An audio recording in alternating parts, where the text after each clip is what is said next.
typical day at the center starts 7 o'clock sharp. We are the first service in Detroit to open our doors. So we typically have about 40, 50 people waiting in line. We serve breakfast the moment we open.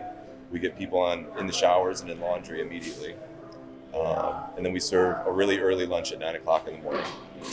We have medical clinics. We've got roaming harm reduction clinics. Right now we've got an addiction recovery clinic setting up. We have a dental clinic that comes on a regular basis. Outside of that, the kindness that we provide here, and I don't think that can be overstated.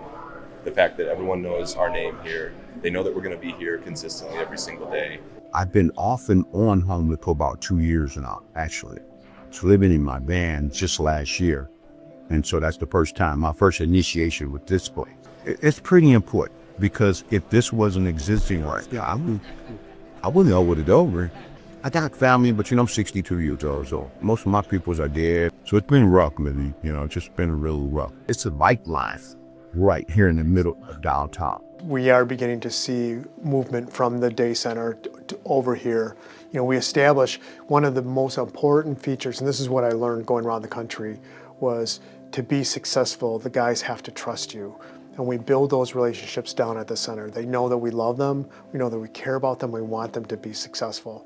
So, and that we don't judge them for their lives. And when they're ready to make a move, they know they can come to us and make that move. The work we do, you cannot put into metrics, really. You can't put into numbers. To see their eyes light up that they got their own place, because ultimately a lot of them have that fear of getting into permanent housing, but transitional housing is the gateway to help them feel confident that they can go into their home with skills and talents that they picked up from here. Some of the challenges that I see is knowing that they deserve it.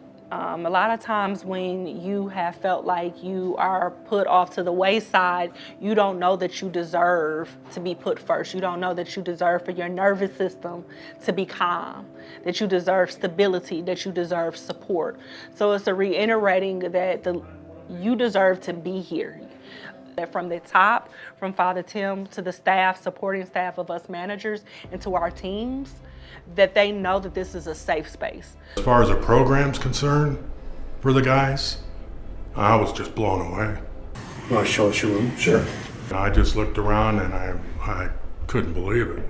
And then they showed me in here, it was like an efficiency. It is efficiency.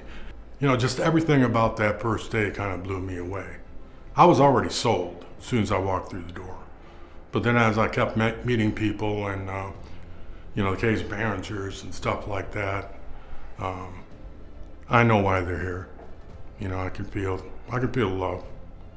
A space where real people who are struggling with all of the challenges that come from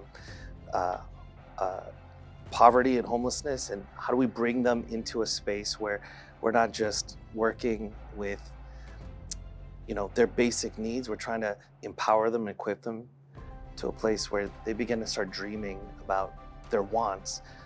What do they actually want to do with the rest of their life? As opposed to, how do I just survive and get to the next step? How did you hear about this place? I heard about this place going to the Pope Francis Day Center.